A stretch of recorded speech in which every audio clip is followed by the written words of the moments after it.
जी एक बार फिर आपको वेलकम करेंगे मॉर्निंग स्पॉट में। और आज के दिन बहुत सारी बातें करेंगे, बहुत सारी खबरें हमारे पास, कुछ अफसोसनाक खबरें भी हैं, लेकिन हम ये देखते हैं कि जो हमारे यूनिफॉर्म ऑफिसर्स हैं वो किस तरह से अपनी जानों का नजराना पेश करते हैं और शहादत मौसूल होती है उन्हें। और कभी कभी हमारे लिए वो खबरें बड़ी भारी होती हैं, लेकिन आपसे शेयर करते हैं बताने के लिए कि जिन घरों के अंदर यूनिफॉर्म्स हैं ना, जिनके बेटे बेटियां यूनिफॉर्म ज़ेबतन करते हैं, वो बड़ा ग्रेस होता है, उनका एक बड़ा जज्बा होता है। उन फैमिली से पूछें कि उन पर क्या गुजरती है जब उनकी जवान औलादे मुल्क के लिए, वतन के लिए और इस्लाम के लिए इन चीज़ों के ऊपर कुर्बान हो जाते हैं बगैर कुछ सोचे, बगैर कुछ समझे। उनकी सैलरीज़ भी हमारी और आपकी ही सैलरीज़ के बराबर होती हैं। ऐसा कोई बड़ा वाज़ेह फ़र्क नहीं होता कि वो बहुत ही ज़्यादा कोई लग्जरी लाइफ स्टाइल जी रहे होते हैं, लेकिन इसी धूप के अंदर वो ड्यूटीज़ कर रहे होते हैं, इसी धूप के अंदर, इसी कहत ज़दा टेम्परेचर के अंदर वो भाग दौड़ भी कर रहे होते हैं। यूनिफॉर्म अलग पहना होता है, बूट्स अलग पहने होते हैं, वेपन अलग कैरी किए होते हैं। ज़रा सोच को तो देखें आप। इसी तरह आज़ाद कश्मीर के इलाके बाग में गाड़ी खाई में गिर जाने से 5 पुलिस एहलकार जाबाक हुए हैं। जाबाक अफराद में SHO खाई गिला नवीद और इंस्पेक्टर यासिर कियानी भी शामिल थे। हादसे में assistant director police Zakir Awan, IG के रीडर अली बुखारी और एहलकार फ़हीम भी शामिल थे। जबकि रिपोर्ट के मुताबिक गाड़ी मोड़ काटते हुए कई फिट गहरी खाई में गिरकर तबाह हो गई। इन्ना लिल्लाहि व इन्ना इलैहि राजिऊन। और वज़ीर दाखिला मोहसिन नकवी का हादसे पर इज़हार अफसोस भी सामने आया है, क्योंकि वज़ीर दाखिला हैं, होम मिनिस्टर हैं, तमाम जो एजेंसीज़ हैं, तमाम जो यूनिफॉर्म्स हैं वो इनकी मिनिस्ट्री के अंडर आते हैं। अब बात यह है कि ये खाई में इस तरह के हादसात होते हैं, तो थोड़ा सा अगर मामलात को सिक्योर किया जाए, गवर्नमेंट की ज़रा सी जिम्मेदारी है कि जो रूट्स हैं एटलीस्ट उनको इतना सिक्योर कर दिया जाए, क्योंकि लैंड स्लाइडिंग होती है, इसको नहीं रोक सकते आप, ये कुदरत का कानून है। लेकिन रोड्स ऐसे हों, थोड़ी सी बाड़ लगी हुई हो रोड साइड के ऊपर, तो कुछ चीज़ों को और बेहतर किया जा सकता है। हुकूमत बेहतरी की तरफ तो है, लेकिन और बेहतर कर सकते हैं। अब जो मिनिस्ट्री ऑफ टूरिज़्म है वो इनको ज़रा सा देख सकती है, फेडरल जो गवर्नमेंट है वो इन चीज़ों को ज़रा सा देख सकती है। बहरहाल थोड़ा मौसम पर भी बात कर लेते हैं। मौसम is not awesome, quite awesome these days. मुल्क के बेशतर इलाकों के अंदर तो बारिश हो रही है और कराची पर भी बात करेंगे, लेकिन इलाकों के अंदर जो बारिश से गर्मी का जोर टूट गया है वो बड़ा ज़बरदस्त सा एक मामला है। अब ये देखें, जल थल हो गया, सब एक हो गया। अब ये अम्ब्रेला के ऊपर से ये कतरे गिर रहे हैं और ये जो खुशबू होती है बारिश की वो आप सब ने महसूस की है। अब इस्लामाबाद हो, बालाई खैबर पख्तूनख्वा हो, पंजाब के कुछ इलाके हो, बल्कि बेशतर इलाके हो, कश्मीर हो, गिलगित बल्तिस्तान में भी आज के रोज़ बारिश का इम्कान है। चंद मकामात पर ज़्यादाबारी भी मुतवक्के है। It's very amazing. ये पाकिस्तान ऐसी नेमत है कि 4 जो है ना वो यहाँ पे जो मौसम है वो सारे मौसम यहाँ पर, सर्दी, गर्मी, ख़िज़ा, बहार, साल के हैं ये मौसम 4 और सारे हमारे पास हैं, सबकी है हमारे पास भरमार। महकमा मौसमियात के मुताबिक मैदानी इलाकों में मज़ीद शदीद जो है मौसम गर्म रहने का इम्कान है। जबकि सबसे ज़्यादा दर्ज हरारत की अगर हम बात करें तो जैकबाबाद, सिंध का ये बॉर्डर एरिया है जहाँ से पंजाब भी लगता है जैकबाबाद से और यहाँ से बलूचिस्तान भी लगता है। It's a triangle. तो ये तीनों जो जगहें हैं वहाँ पर ये एक पॉइंट है, centre point, that is called Jacobabad. तो जैकबाबाद में सबसे ज़्यादा दर्जा हरारत होता है और होगा भी, ये भी बताया गया। तुर्बत की बात कर लें, और तुर्बत और सिब्बी में 47 डिग्री सेंटीग्रेड भी रिकॉर्ड हुआ है। अब सोचें 47 डिग्री सेंटीग्रेड रिकॉर्ड हुआ है, तो वो जो रियल फील होती है, जो महसूस करने का एक तरीका और आलाकार होता है, वो ऑब्वियसली 50 से ऊपर ही होगा।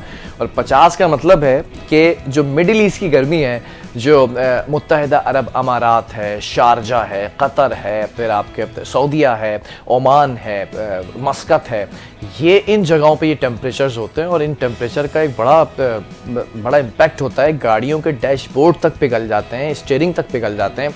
अब ये मौसम भी यहाँ पर एग्जिस्ट करने लगा है, आने लगा। ये तुर्बत हो, सिब्बी हो, जैकबाबाद हो, अल्लाह ताला बचाए। और आप सबको मैंने बताया पहले कि कैसे आपने गर्मी से बचना है, सरों को अपने सिर्फ ढांप के रखें। बहरहाल अब चीनी तज्जियाकार से जो है वो बात हुई है लाइव प्रोग्राम में, जनरल बख्शी की दुर्गत बनाई गई है। चीनी जो तज्जियाकार हैं, एनालिस्ट, उन्होंने दुर्गत बनाई जनरल बख्शी की, और जनरल बख्शी वही हैं, आपने देखा होगा सोशल मीडिया पर एक निजी टीवी चैनल पर उनकी बड़ी ज़बरदस्त सी मिमिक्री की गई और उनको बड़ा सा कोई भौंडे किस्म का मजाक करते हैं। ये अजीब व गरीब झूठे इंसान है ये, और जो मुंह में आता है वो बोल देते हैं। पाकिस्तान के लिए सोचते नहीं है कि इसके बाद इनकी अपनी यूथ क्या हरकत करेगी इनके लिए। जनरल बख्शी के लिए क्या कहा गया? जनरल बख्शी, आपको तारीख पढ़नी चाहिए। चीन पाकिस्तान की दोस्ती कोई ताकत ख़त्म नहीं कर सकती। विक्टर गाओ का करारा जवाब। सेनेटर जो Center for China and Globalization के नायब सदर हैं प्रोफेसर विक्टर गाओ, उन्होंने लाइव प्रोग्राम में जनरल बख्शी की दुर्गत बनाई और कहा कि जनरल बख्शी, आपको तारीख पढ़ने की ज़रूरत है। चीन पाकिस्तान की दोस्ती दुनिया की कोई ताकत ख़त्म नहीं कर सकती। बीजिंग और नई दिल्ली के दरमियान एक लाइव प्रोग्राम ने उस वक्त माहौल शदीद गर्म हो गया जब चीन के सेंटर मारूफ think tank for China and Globalization के नायब सदर और आलमी उमूर के माहिर प्रोफेसर विक्टर गाओ ने भारतीय रिटायर्ड जनरल बख्शी को मुंह तोड़ जवाब देकर खामोश करा दिया। प्रोग्राम का आगाज तो रिवायती तज्जियाती गुफ्तगू से हुआ था, मगर जैसे ही जनरल बख्शी ने पाकिस्तान पर दहशतगर्दी के भोंडे मजाक और इल्जामात दोहराने शुरू किए तो चीनी तज्जियाकार विक्टर गाओ ने न सिर्फ उसे आड़े हाथों लिया बल्कि तारीखी हकाइक के आईने में ऐसा बेनकाब किया कि जनरल बख्शी को झुंझलाहट, बौखलाहट, वो होता है सरसराहट, थरथराहट, कपकपाहट, तो उसमें आकर एक बार फिर मौजू बदलना पड़ा। तो ये एंजाइटी होती है, ये आपने देखा होगा कि कहीं ना कहीं ये एंजाइटी जनरल बख्शी को भी है। वही कहा कि आपको तारीख पढ़ने की ज़रूरत है, ये वो जुमला था जिसने पूरे शो की फ़ज़ा जो है वो पल भर में बदल दिया। प्रोफेसर विक्टर गाओ ने कहा कि चीन और पाकिस्तान की दोस्ती कोई ताकत ऐसी नहीं है जो ख़त्म कर सके। सल्यूट है चीनी इस प्रोफेसर को, और विक्टर गाओ, पूरी कौम आपको सलाम पेश करती है आपके इस तारीखी जुमले पर और दुर्गत बनाने। पाकिस्तानी एंकर्स और पाकिस्तानी तज्जियाकार तो दुर्गत बनाते ही रहते हैं, चीन भी बना रहा है, ये इंटरनेशनल बेइज्जती है आपकी। एलन मस्क का एक बात कर लेते हैं। एलन मस्क का जो ख्वाब है ना, वो ख्वाब ताबीर नहीं हो सका, एक बार फिर चकनाचूर हो गया है। Sad to hear that Starship rocket की अगर बात करें तो नवी आजमाइशी प्रोग्राम भी नाकाम रही है, और एलन मस्क की स्पेस एक्स कंपनी के स्टारशिप रॉकेट की नवी आजमाइश परवाज भी जो है वो नाकाम हो गई। ये एलन मस्क की स्पेस एक्स कंपनी है जिसकी स्टारशिप रॉकेट की नवी आजमाइश परवाज की गई थी, या आप स्क्रीन पर भी देख सकते हैं मनाजिर, लेकिन बदकिस्मती से इस बार भी रॉकेट अपने हदफ तक नहीं पहुंच सका। स्टारशिप रॉकेट ने परवाज के 30 मिनट बाद ही खला में अपना कंट्रोल खो दिया और तयशुदा वक्त से पहले ही रॉकेट फजा में दाखिल हो गया, जिसके बाद रॉकेट बहरे हिंद में फट गया। इस हवाले से अमरीकी एविएशन का कहना है कि स्टारशिप नवेश मिशन की बेज़ाब्तगी से आगाह है। फिलहाल इसकी वजह से कोई जानी नुकसान नहीं हुआ है। ख्याल रहे कि एलन मस्क इंसानों को मरीख पर बसाना चाहते हैं, ये उनका ख्वाब है और इस बारे में वो बरसों से बात भी कर रहे हैं। अब लेट्स सी के 9 दफ़ा ये रॉकेट जो है वो राफेल की तरह ही गिर गया है। अब 10वीं दफ़ा कब ये प्रैक्टिस करते हैं और कब जो है वो जाते हैं आगे, लेट्स सी। कुछ मशरूबात की भी बात करते हैं। मशरूबात पर भारी टैक्सेस से ज़ियादतीस पर काबू पाने में मदद मिल सकती है।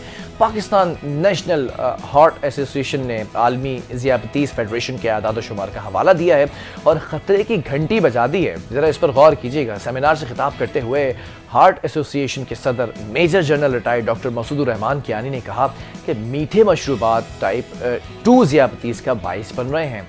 टाइप 2 जो ज़ियादतीस है which is a very harmful diabetes.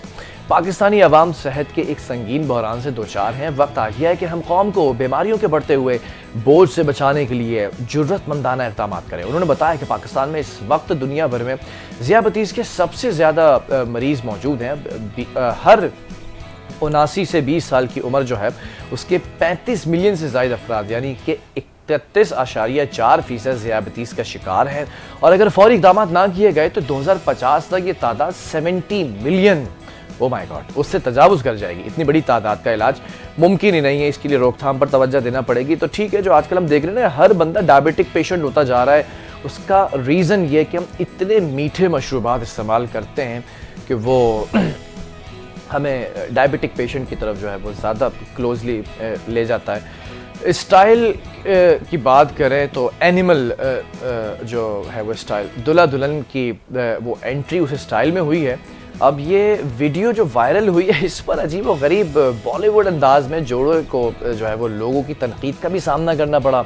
They've been criticised, और वो जो उनकी गन मशीन थी उस मूवी के अंदर, उसके साथ उन्होंने एंट्री की। भारत में एक जोड़े की जो शादी है शादी की वीडियो इंटरनेट पर वायरल हो गई है और उसमें उन्हें ब्लॉकबस्टर फिल्म एनिमल के आइकॉनिक सीन की तरह एंट्री करते हुए देखा गया। वीडियो में देखा जा सकता है कि जोड़ा अपनी शादी के मुकाम पर ड्रामाई अंदाज में, फुल ऑफ ड्रामा, मिर्च मसाला, वो जो एक्शन होता है उसमें एंट्री कर रहा है। और ये ज़रा वीडियो देखें आप, इसको क्रिटिसाइज किया गया है। 2023 की ये फिल्म है, ब्लॉकबस्टर फिल्म थी जिससे मुतासिर हो गई है जोड़ा।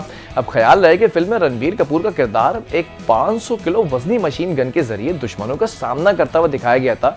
अब शादी के दिन भी जोड़े ने खास तौर पर एक ऐसे ही प्रॉप मशीन लगाई है जिसमें लाइट्स हैं, चीज़ें हैं, और ये पूरे उसमें से देखें आप, ये पूरा एक फॉग निकल रहा है, इस तरह की एंट्री की है।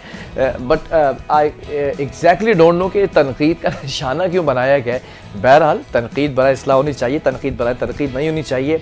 तो ये थी अब तक की टॉप स्टोरीज़, और उन टॉप स्टोरीज़ के साथ साथ मैं एक छोटी सी चीज़ यहाँ पर डिस्कस कर लूँ कि कल जो एक न्यूज़ शेयर हुई थी कि लीबिया से जो आमिर है, जिसको प्लेन के अंदर बैठने का मौका नहीं मिला, एक दफ़ा प्लेन उड़ा, वो रोता रहा क्योंकि उसका नाम अल-क़ज़ाफ़ी लिखा हुआ था, कुछ टेक्निकल इशूज़ आ गए प्लेन में, वो उतर गया, फिर चढ़ा, फिर उतर गया, फिर तीसरी दफ़ा पायलट ने गेट खोलने से मना कर दिया, फिर चौथी दफ़ा भी प्लेन ज़मीन पर उतरा, और फिर उसके बाद हमने देखा कि वो पायलट कहता है कि आमिर जब तक नहीं आएगा तब तक जहाज़ नहीं उड़ाऊंगा। फिर आमिर की खुशी आपने देखी थी। तो कुछ लोग अर्श पे बड़े मकबूल होते हैं अगर उनको फर्श पे कोई नहीं जानता, और कुछ लोगों के लिए कहा जाता है, बल्कि सबके लिए कहा जाता है, मैं ये समझता हूँ सबके लिए, आप जाते नहीं हैं, आपको बुलाया जाता है, बुलावा वहाँ से आता है खुदा के घर से। तो ऐसे ही कुछ लोग होते हैं जो इंटरनली बड़े बारिश और बुजुर्ग नज़र नहीं आ रहे होते हैं, बड़े मॉडर्न से होते हैं, लेकिन internally you exactly don't know what's going on and what is the relation between him, her और with the God, with Allah. ये एक बड़ी बात है। बहरहाल एक छोटे से ब्रेक की तरफ जा रहे हैं, और आज बड़े एक ज़बरदस्त से गेस्ट आने वाले हैं, और इस गेस्ट का ताल्लुक नए शादीशुदा और पुराने शादीशुदा, मतलब नए जो जोड़े हैं उनसे भी, और जो कदीम हो चुके हैं इस वक्त अपनी शादी को लेकर, उन दोनों से ताल्लुक़ है, और औलाद से भी ताल्लुक़ है इस शख्सियत का कि क्या बातें करेंगे, क्या करेंगे। आज बड़ा ज़बरदस्त सा चटपटा सा टॉपिक है, लेकिन इंफॉर्मेटिव है, आपके लिए बड़ा कारआमद साबित हो सकता है। तो आपने कहीं जाना नहीं है, छोटे से ब्रेक से वापस आते हैं तो अपने फिजिकल सेट पर बैठे हुए उस गेस्ट के साथ कुछ चिट चैट करेंगे। Stay with us.